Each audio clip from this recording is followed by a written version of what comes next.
설교의 제목은 회복케 하소서, 부흥케 하소서입니다. 부흥이라는 그 단어의 뜻에는 전제가 성장이라는 의미가 담겨져 있죠. 성장에는 질적인 성장, 양적인 성장, 구조적인 성장 여러 가지가 있습니다. 그런데 현대인들은 질적, 구조적 성장보다는 양적인 성장을 추구하는 흐름입니다.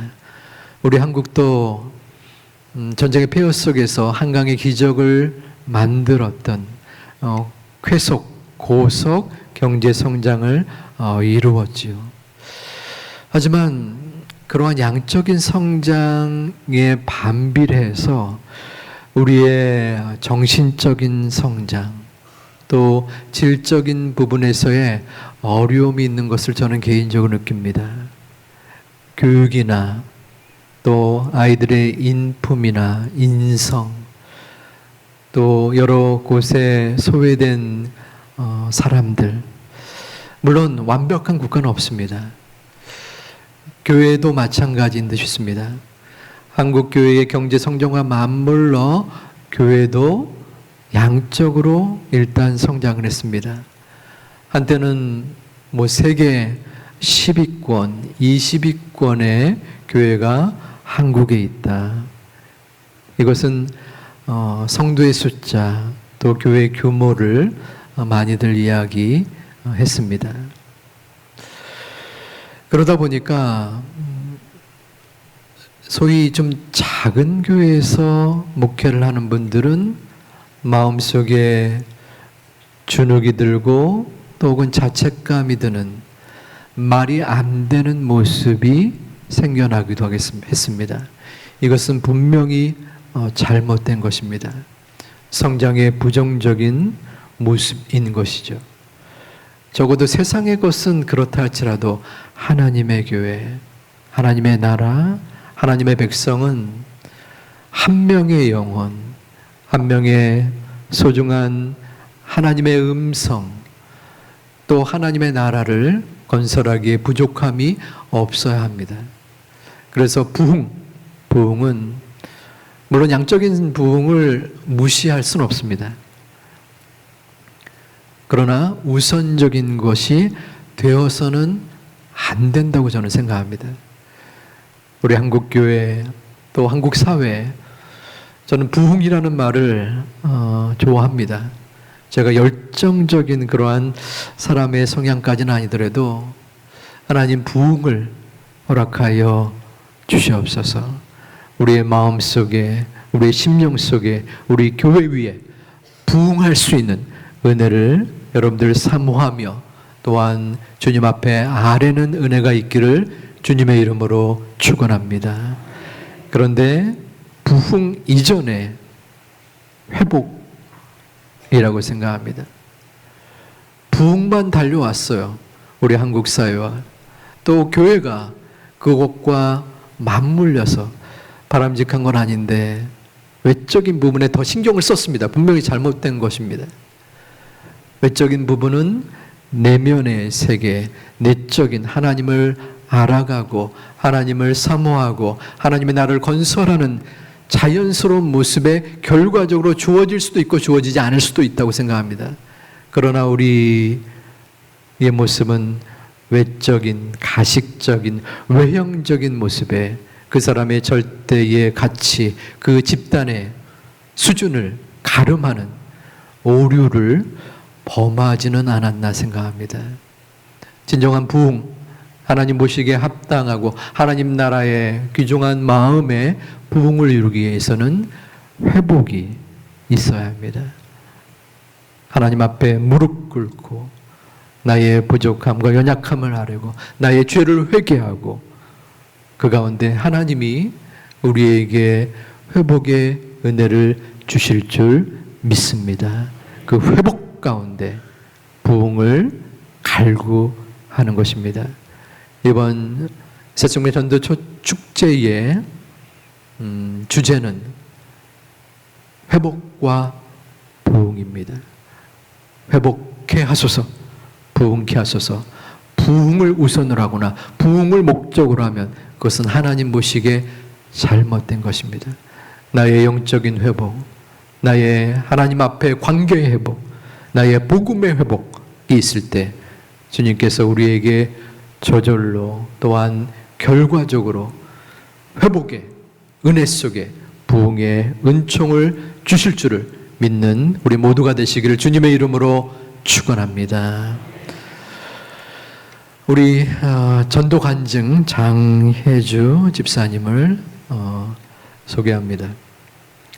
아까 오전 예배 때 제가 전도 세미나 컨퍼런스에 참석했을 때 하늘숲 교회 교회에서 소속된 소그룹의 리더이면서 집사님이세요. 복음 전도의 회복의 은혜를 경험하고 또 그 부흥을 위해 나아갔던 규종왕 간증을 지난 8월에 들었습니다. 여러분들 마음속에 소중한 마음으로 열린 마음으로 은혜와 또 도전의 시간이 되기를 소망하고 축복합니다. 오늘 말씀 마가복음을 주셨는데 혹시 영상에 준비가 됐나요? 마가복음 6장 35절부터 44절입니다. 우리 본문 말씀 같이 교독하도록 하겠습니다. 같이 한번 제가 35절 읽고 교독하도록 할게요. 마가복음 6장 35절부터 44절. 때가 저물어 가매 제자들이 예수께 나와 여짜오되 이곳은 빈들이요 날도 저물어 가니 두루 촌과 마을로 가서 무엇을 사 먹게 하옵소서. 대답하여 이르시되 너희가 먹을 것을 주라 하시니 여짜오되 우리가 가서 200데나리온의 떡을 사다 먹이리이까.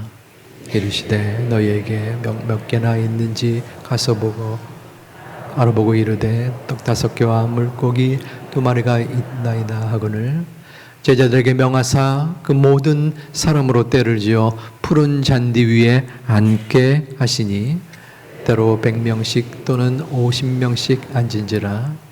예수께서 떡 5개와 물고기 2마리를 가지사 하늘을 우러러 축사하시고 떡을 떼어 제자들에게 주어 사람들에게 나누어 주게 하시고 또 물고기 2마리도 모든 사람에게 나누심에 다 배불리 먹고 남은 떡 조각과 물고기를 12바구니에 차게 거두었으며 떡을 먹은 남자는 5,000명이었더라. 아멘.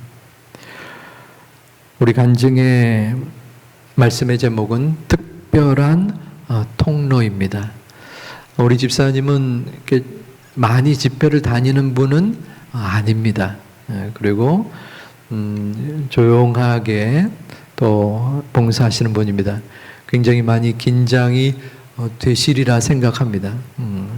또 이를 위해서 금식도 하셨다고 하는데 우리 나오실 때 감사 혹은 격려 또 은혜의 나눔의 박수로 맞이하겠습니다.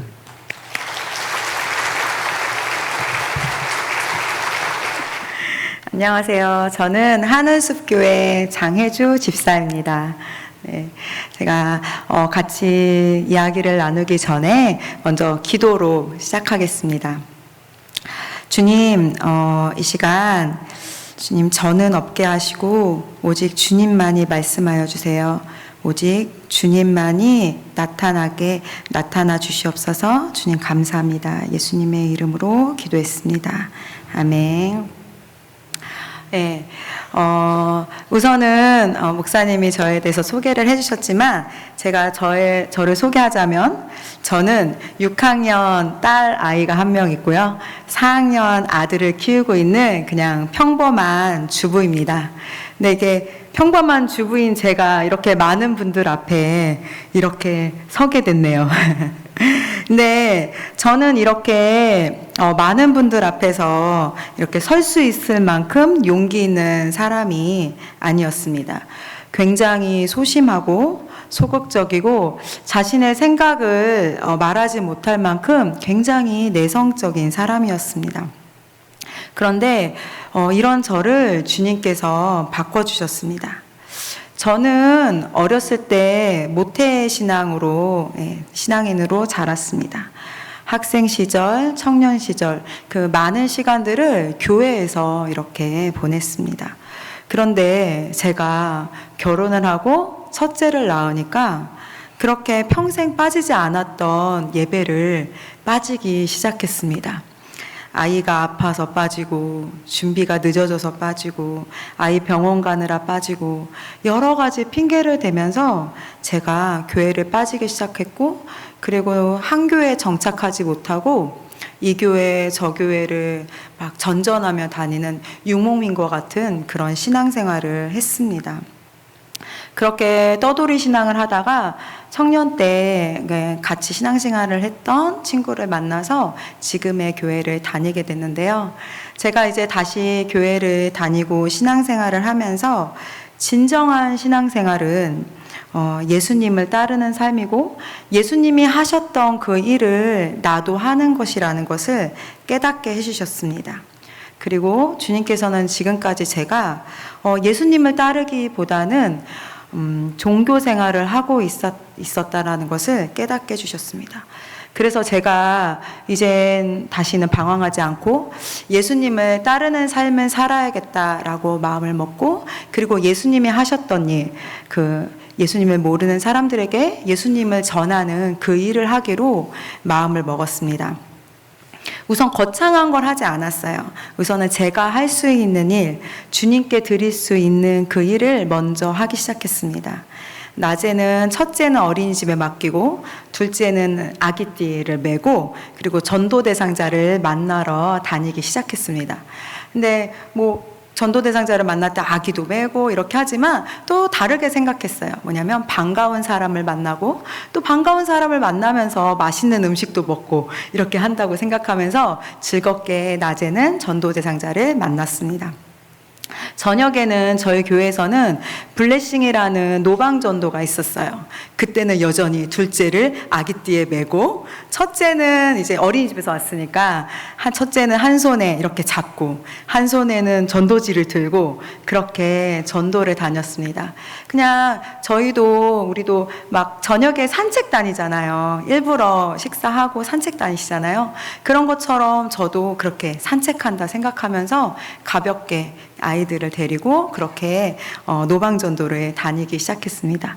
교회에서 철야 기도할 때는 아이가 둘이니까 못한다고 생각하지 않고, 첫째는 이제 남편이 그땐 직장에서 오니까 첫째는 남편한테 맡기고, 둘째는 역시 아기띠를 메고 이렇게 와서 철야 기도를 참석했습니다. 그때는 교회에 이렇게 바닥에 매트가 깔려 있었어요. 그래서 애를 눕히고 그렇게 철야 기도에 동참했습니다.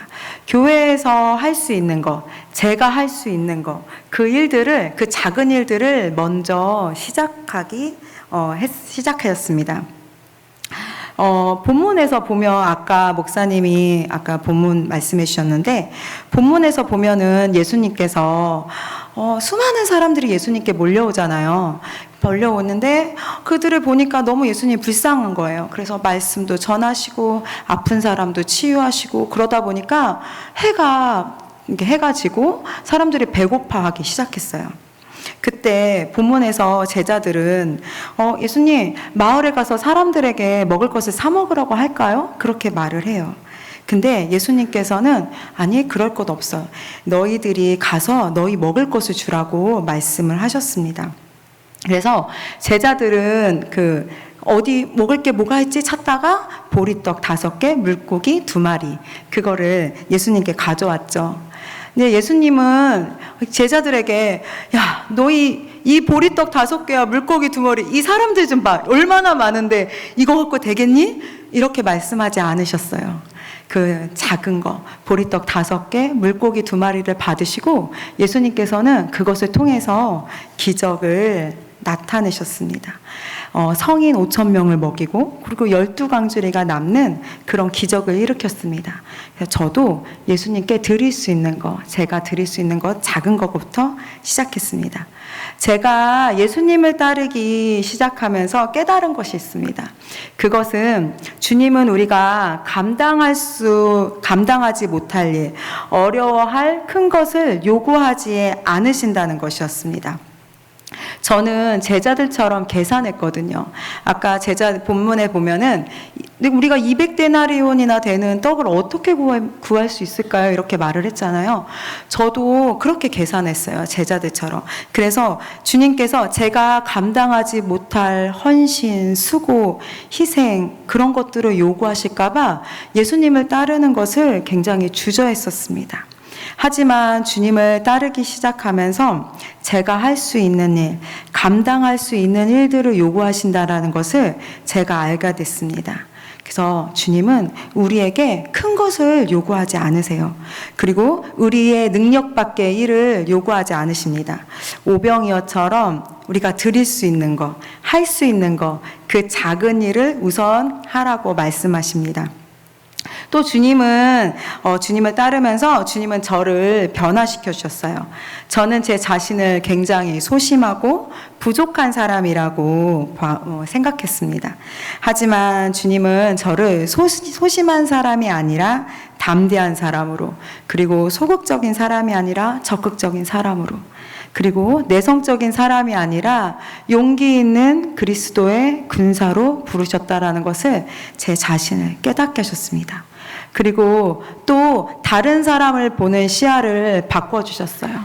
한 사람 한 사람이 예수님께서 십자가에 못 박히셔서 고통받으시면서 대가를 치르신 그런 소중한 영혼이라는 것을 깨닫게 해주셨습니다. 제가 사실 특별한 경험이 있는데요. 사실 그 예수님을 따르면서 제가 겪었던 그 특별한 것도 다시 생각나게 하시면서 영혼을 향한 간절한 마음을 더 부어주셨습니다. 저는 21살 때 산부인과에서 근무했습니다.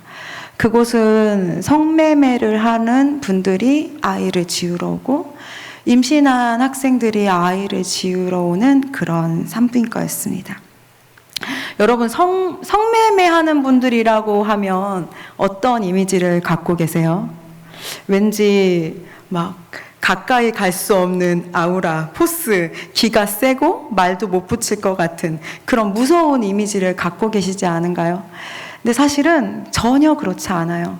그분들이 자신들의 입으로 자신의 일들을 말을 했을 때 저는 그분들이 그때야 성매매하는 분들이라는 것을 알게 됐습니다. 수술이 끝나고 원장님이 나가신 후에 저와 단둘이 있을 때 그분들이 저한테 내가 어떤 삶을 살고 있는지 언니는 몰라. 사실 나는 이 아이가 누구 아이인지 몰라. 우리 가족이 알면은 나는 큰일 나. 이렇게 자신의 삶을 후회하는 말을 할 때 저는 그분들이 성매매하는 분들인 것을 알았습니다. 그 중에 어떤 분은 자신의 모습이 수치스러웠는지 링거 바늘을 직접 자기가 뽑고 그리고 드레싱도 받지 않고 도망치듯이 그렇게 몰래 병원을 빠져나간 분도 계셨습니다. 근데 여러분 그거 아세요? 이분들이 저한테 하나같이 똑같이 말해준 것이 있습니다. 한 명도 빠짐없이요, 저한테 똑같이 이 말을 했어요. 그것은 뭐냐면, 언니는 나처럼 살지 마. 열심히 해서 수간호사가 꼭 돼. 정말 한 명도 빠짐없이 저한테 그 말을 했어요. 그만큼 자신의 삶이 비참하고 후회되고 돌이키고 싶다라는 뜻인 것을 제가 나중에 깨닫게 됐습니다. 한 번은 중학교 2학년인 여자애가 남자친구와 함께 아이를 지우러 왔어요. 자신의 용돈을 탈탈 털어가지고 수술비를 마련해서 그렇게 가지고 왔습니다. 하지만 그 수술은 아이를 쉽게 지울 수 있는 수술이 아니에요. 학생들은 보통 자신의 임신 사실을 숨기다가 숨기지 못할 시점이 됐을 때 그때서야 병원에 옵니다. 그 어느 누구도 의지할 수 없었던 거죠. 그 아이는 임신 6개월에 병원에 왔습니다. 임신한 지 6개월 정도가 되면 유도분만을 해서 아기를 낳아서 지워야 합니다. 아기를 낳는 고통을 똑같이 경험해야 합니다. 그 학생은 너무너무 아파했고 그 진통 끝에 6개월이 된 아이를 낳았습니다. 6개월에 태어난 아이는 정말 사람의 모습 그대로였습니다. 10개의 작지만 10개의 작은 손, 그리고 발가락, 그리고 얼굴, 눈, 코. 아주 작지만 사람의 형태 그대로의 그 모습이었습니다. 하지만 그 아기는 태어나자마자 폐기물 비닐봉지에 담겨서 냉장고에 넣어집니다. 그리고 폐기물 업체에서 와서 폐기물 처리가 됩니다. 한 번은 자신의 임신 사실을 숨기고 있다가 임신 8개월 만에 아기를 낳으러 온 학생도 있었습니다. 8개월에 태어난 아기는 진짜로 우렁차게 울었어요. 하지만 어차피 버려질 아기라고 생각했는지 원장님께서는 그 아이가 태어나자마자 속삭이를 쌓아주지 않고 그냥 작은 트레이에 뉘어놨습니다. 아기를 낳은 학생과 원장님이 수술을 하고 나간 후에 아기가 이제 수술실에 있는 작은 침대에 누워 있었고 저는 그 뒤에서 수술실 뒤에서 수술 도구를 닦고 있었어요. 근데 그때 수술실 문이 살짝 열리더니 그 학생과 같이 온 할머니가 들어오셨어요. 그리고 그 아기의 그 속사계를 살짝 열어보시는 거예요. 그래서 제가 지금 뭐 하시는 거예요? 이렇게 여쭤봤더니 그분이 정색하시면서 이 아기는 우리와 상관없는 아기야. 이렇게 말씀하셨어요. 저는 그 아기는 태어나자마자 그 어느 누구도 환영해주는 그런 아기였습니다. 그리고 몇 시간 후에 홀트에서 한 분이 오셨어요. 한 분이 오셨고 그분은 저보고 아기를 잠깐 안고 있으라고 부탁하고 그다음에 원장님을 만나러 갔습니다. 근데 정말 그 아기를 제가 품에 안는 순간 너무너무 가볍고 제가 조금이라도 힘을 주면 안 될 정도로 너무 작고 가벼웠습니다.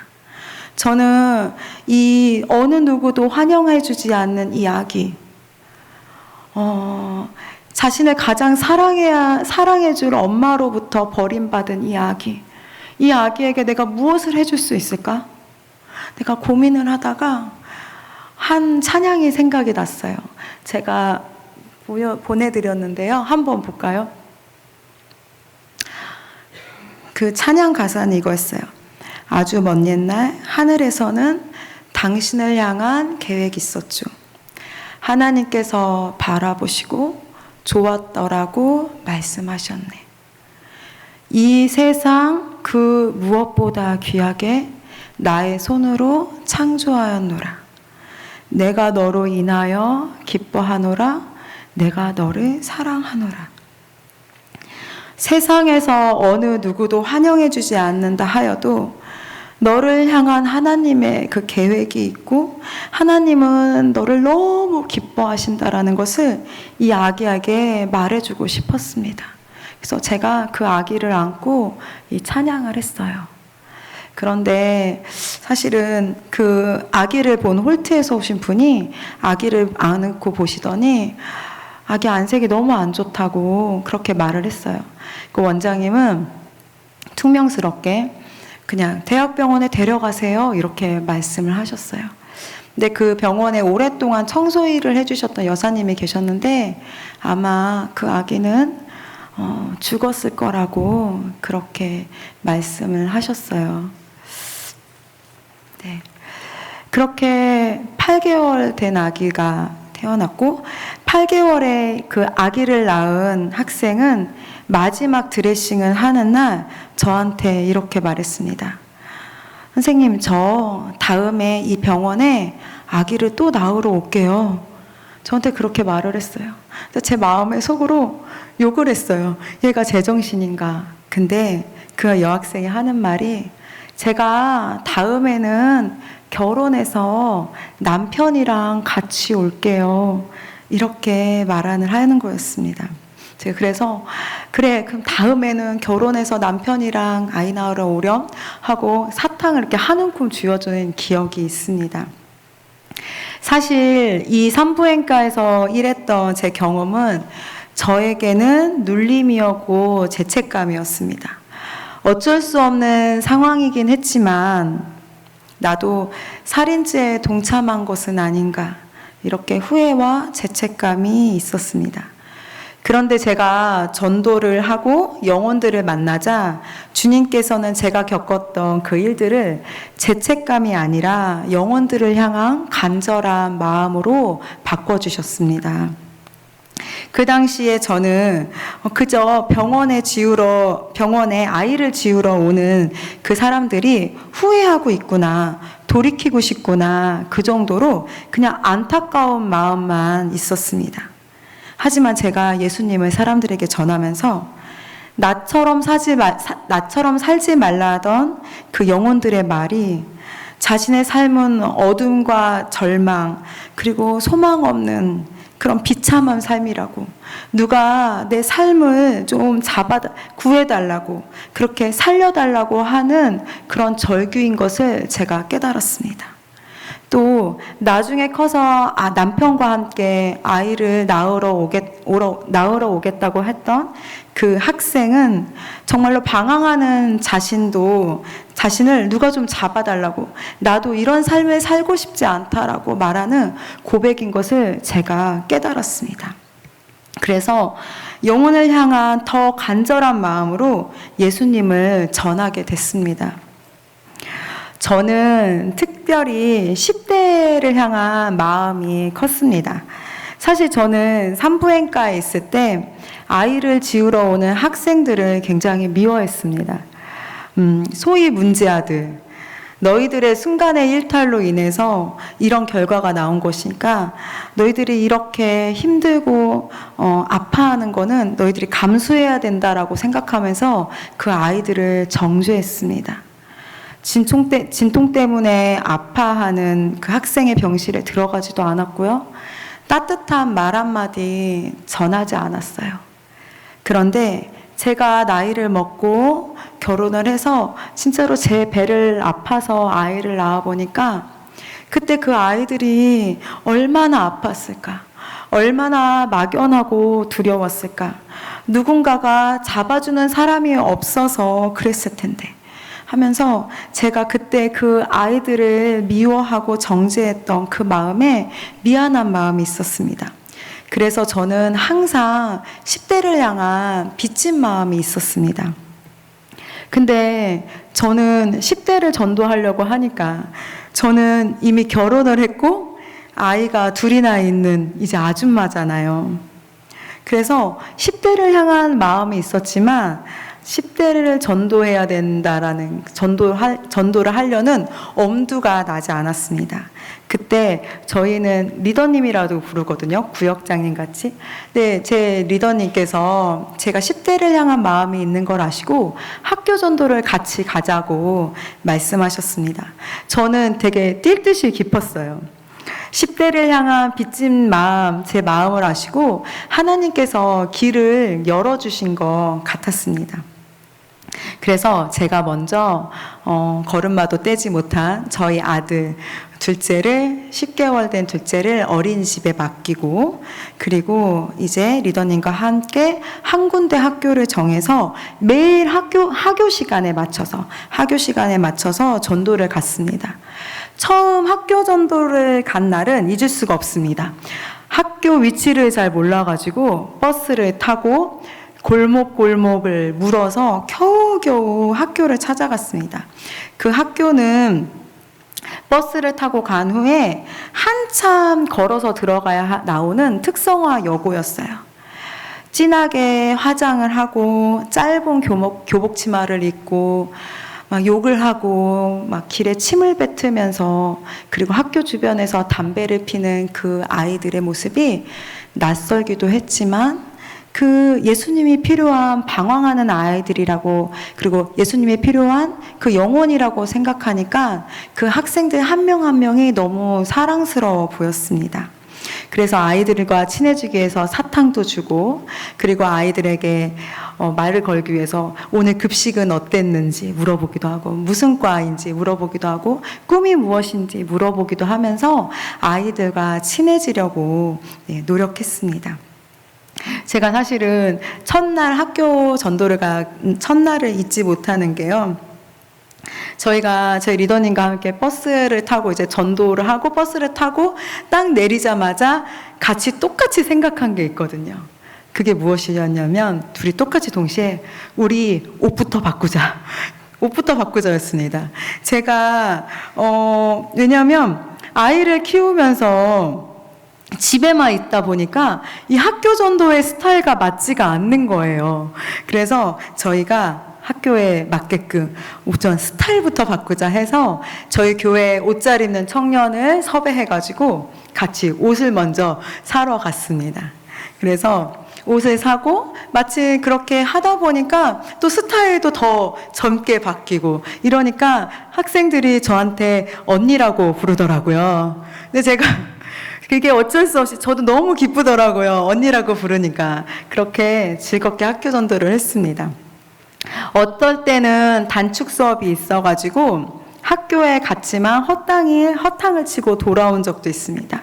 하지만 바람이 불고 비가 와고 강풍이 불 때도 저희는 그 학교 전도를 빠지지 않고 매일 나갔습니다. 학교 축제가 있을 때는 마치 초대받은 사람인 것처럼 아이들이 이렇게 앉아있는 잔디밭에 이렇게 앉아서, 아줌마 둘이 이렇게 앉아서 학교 축제를 즐기기도 했습니다. 그리고 학교 앞에 마을버스가 다녀요. 근데 이제 애들이랑 같이 막 얘기를 하다가 좀 말이 잘 통하는 애들이 있으면 그 친구가 이제 근데 저 이제 마을버스 타야 돼요 이랬을 때 저는 그냥 행선지도 모르지만 마을버스를 같이 올라탔습니다. 왜냐하면 그 친구랑 말이 잘 통하고 있는데 제가 그 친구를 놓치고 싶지 않았거든요. 그래서 마을버스를 타고 같이 그렇게 뭐 어딘지도 모르는 길에 내리기도 했습니다. 그래서 저희 리더님한테 전화 와요. 혜주야 너 어디야? 그러면 저요? 저 지금 여기가 어딘지 모르겠어요. 이렇게 한 적도 많습니다. 그렇게 제가 마음을 열고 아이들에게 다가가니까 아이들의 마음 문도 열리기 시작했습니다. 그리고 매일 학교에 가니까 저한테 먼저 인사하는 학생들이 생기기 시작했습니다. 주님은 저한테 정말 꿈만 같이 10대 아이들을 붙여주기 시작하셨습니다. 그래서 저는 학생들을 데려와서 저희 집에 데려와서 먹이기 시작했습니다. 그때 저희 집이 너무 작아가지고 모든 일들이 안방에서 이루어졌어요.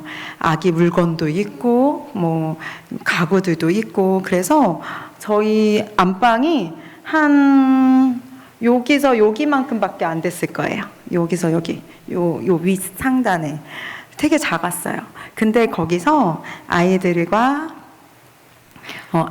함께 먹기도 하고 모임도 하고 그리고 놀기도 했습니다.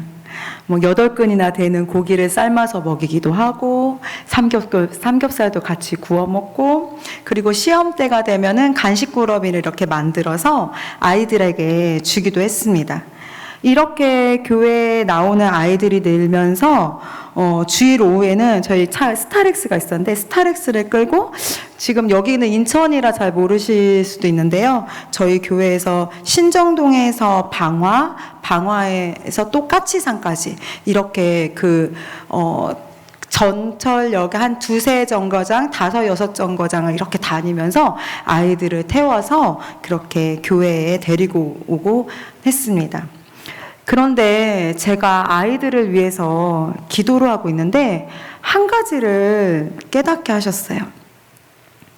생각해 보니까 아이들 한 사람 한 사람을 놓고 기도를 하는데 생각해 보니까 아이들 한 사람도 한 명도 단 한 명도 온전한 가정에서 자라는 아이가 없었습니다. 이혼한 엄마가 재혼하면서 엄마랑 살지 못하고 할머니랑 사는 아이. 아버지 없이 장애를 갖고 있는 엄마와 사는 아이. 엄하신 의붓 아버지한테 쇠로 된 옷걸이를 이렇게 뭉쳐서 만든 매로 맞고 자란 아이. 그리고 알코올 중독이신 아버지에게 폭력으로, 어렸을 적부터 폭력으로 노출되면서 자라난 아이. 정말로 하나같이 온전한 가정에서 자란 아이가 한 명도 없었습니다. 제가 너무 눈물이 났어요. 주님, 어떻게 한 아이도 온전한 가정에서 자란 아이가 없나요? 육신의 아버지를 통해서 하나님의 사랑을 알게 된다고 하는데, 주님, 이 아이들에게는 아버지가 없어요. 이렇게 제가 기도했습니다. 마음이 너무 아팠어요. 그렇게 기도를 하고 있는데 주님께서 제게 말씀해 주셨습니다. 그래? 그래서 내가 이 땅에 왔단다.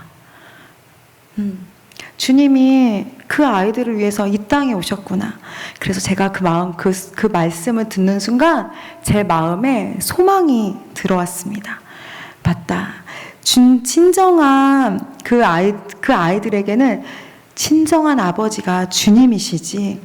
주님, 이 땅의 주인 되신 주님께서 그 아이들의 아버지가 되어주세요. 오직 주님만이 오직 그 아이들에게는 주님밖에 없습니다. 이렇게 기도했습니다. 제가 이렇게 전도를 하고 기도를 하고 하니까 주님께서 사람들을 바꾸기 시작했습니다. 학교에서 어떤 한 아이를 만났는데 그 한 아이는 지방에서 전학을 왔어요. 지방에서 전학을 와서 학교에 적응을 못하고 그러다 보니까 결석하는 날도 많아지고 그러다 보니까 자기가 자퇴를 하려고 했습니다. 그래서 제가 그거 좋은 방법이 아니고 예수님을 만나면 예수님이 도와주시고 이것을 이겨낼 수 있는 힘을 주실 거라고 이렇게 말을 해줬습니다. 그리고 그 친구가 교회에 다니기 시작했고 정말로 학교 생활을 이겨내고 정말 잘 다니게 되었습니다. 사실 이 친구에게는 꿈이 없었습니다. 자신은 성적도 좋지 않고 그리고 집안 형편도 어려워서 자기는 대학을 갈 것을 꿈도 꾸지 못한다고 그렇게 말했습니다. 그래서 제가 자기는 대학을 안 갈 거라고 했는데 제가 한 군데만 넣자. 원서 한 군데만, 대학 한 군데만 넣자. 이렇게 말해서 정말로 한 군데만 넣었는데 그 한 군데 넣은 대학이 붙어서 대학을 정말 주님이 주신 장학금으로 잘 다니고 지금은 졸업하고 취업 준비를 하고 있는 어엿한 청년이 되었습니다. 주님께서는 꿈이 없는 아이들에게 꿈을 심어주셨습니다. 또 어떤 학생은 무기력과 우울함에 매일 죽음을 생각하는 학생이 있었습니다. 근데 그 친구도 예수님을 만나면서 지금은 영혼을 살리는 기업을 세울 것을 꿈꾸는 10대 리더로 성장하고 있습니다. 그리고 주님은 제가 이제 더 이상 10대를 넘어서 더 많은 세대를 위해, 영혼들을 위해 기도하고 계셨습니다. 그때 기도 중에 어떤 한 아이 엄마를 만났는데요. 그 아기 엄마는 극심한 불안 증세에 시달리고 있었습니다. 집이 12층이었는데요. 그 12층에서 계속 떨어지고 싶은 충동을 느끼고 있었던 거예요. 자신의 집이 있는데도 그 집에 들어가지 못하고 불안 증세로 정상적인 생활을 할 수 없었습니다. 그래서 저는 그 아기 엄마와 계속 함께 했습니다. 같이 교회 나와서 기도하고 같이 전도하고 교회에서 같이 밥을 먹고 그 엄마가 병원 갈 때는 같이 가지고 그리고 어린이집 하원할 때는 제가 같이 가지고 그렇게 그 엄마와 함께 했습니다. 어떨 때는 불안 증세가 너무 심해서 집에 못 들어가고 그 시댁에 갈 때가 있었거든요. 시댁에 갈 때는 제가 같은 방향이 아닌데 같이 버스를 타고 같이 그렇게 가지고 했습니다. 그렇게 하면서 그 엄마는 증세가 좋아졌고 지금은 정상적인 생활을 하고 있습니다. 주님은 그냥 평범한 주부인 저를 살리시는 특별한 사람으로 바꿔주셨습니다. 제가 이사야서 60장 22절 말씀 보내드렸는데 한번 같이 보실까요? 네, 같이 크게 한번 읽어보겠습니다. 시작. 그 작은 자가 1000명을 이루겠고 그 약한 자가 강국을 이룰 것이다. 때가 되면 나 여호와가 속히 이루리라.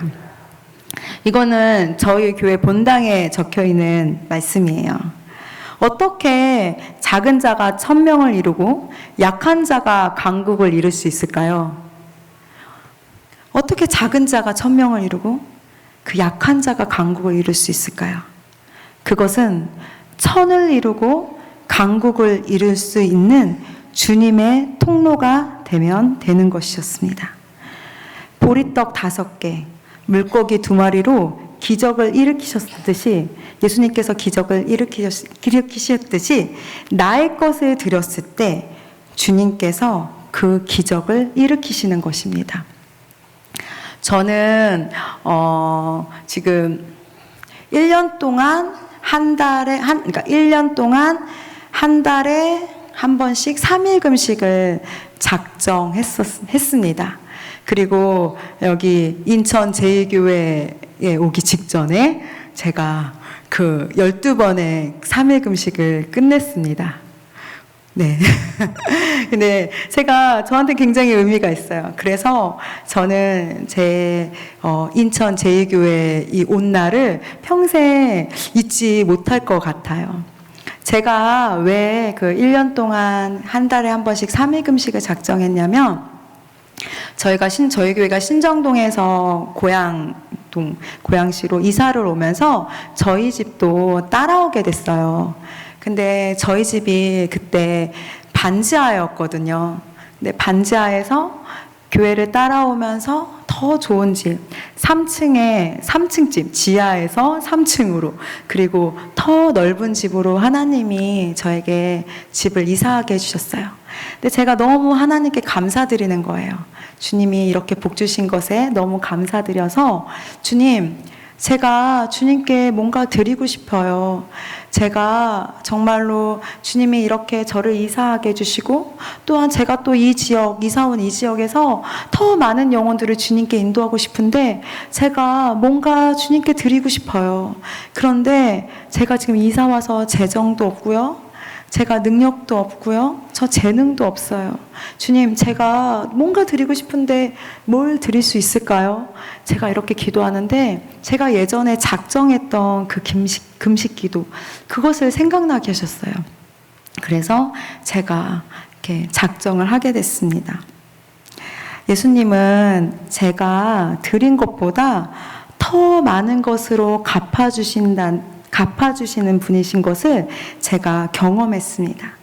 제가 제 것을 드렸을 때 주님께서는 저희 가정을 복주시고, 또 저를 더 많은 영혼들을 인도하는 통로가 되게 해주실 것을 믿고 있습니다. 아까 본문에서 봤듯이 그 보리떡 5개, 물고기 2마리, 그걸로 성인 5,000명을 먹였다고 했잖아요. 근데 성인 5,000명이면 아이들과 어른들은 포함되지 않은 숫자잖아요.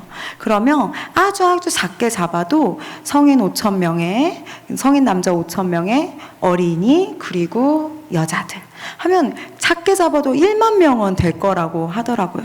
근데 그 1만 명 중에 도시락을 싸온 사람이 없었을까요?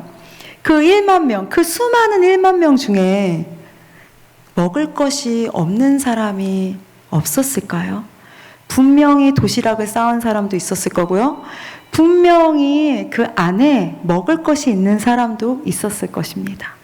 근데요, 그 보리떡은요, 그 당시에 너무 퍽퍽하고 질감도 좋지 않아서 가난한 사람만 먹는 음식이었다고 합니다. 근데요, 그 많은 사람 중에 예수님께서는 그 가난한 사람이 먹는 그 떡, 보잘것없는 거, 어린아이가 기쁨으로 가져왔던 그 작은 것을 통해서, 보리떡 5개와 물고기 2마리를 통해서 예수님은 기적을 일으키셨습니다. 이처럼 주님은 작지만 우리가 드릴 수 있는 것, 우리가 드릴 수 있는 것, 작지만 우리가 할 수 있는 것, 그것을 주님께 드렸을 때 주님은 우리를 주님이 쓰시는 통로로 사용하십니다. 저는 그냥 이렇게 나와서 얘기하지만 저는 그냥 평범한 주부입니다. 재능도 없고요, 능력도 없고, 스펙도 없고요, 가진 것도 없습니다. 하지만 주님께서는 저를 죽어가는 영혼들을 살리는 그 일을 위해서 저를 부르셨습니다. 그리고 그 죽어가는 영혼들을 살리기 위해서 인천 제2교회 성도님들을 부르셨다고 생각합니다.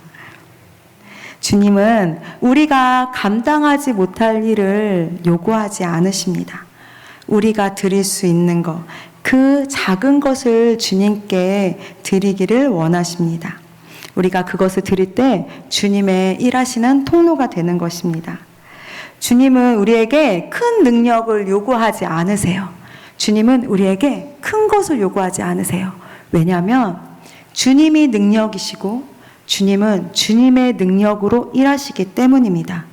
그래서 주님께서는 작은 것에 순종하는 사람을 찾으십니다. 그 작은 것에 순종하는 사람을 부르고 계십니다. 자신의 작은 것을 드리기를 원하시는 분, 그리고 정말로 주님의 통로가 되기를 원하시는 분 여기 계신가요? 계신가요? 아멘. 저는 여러분들이 그 작은 것을 드릴 수 있는 용기 있는 분이시라 생각하고요. 그리고 작은 것에 순종하는 분이실 거라 믿습니다. 그래서 주님이 일하시는 그 큰 통로가 될 것을 믿습니다. 아멘.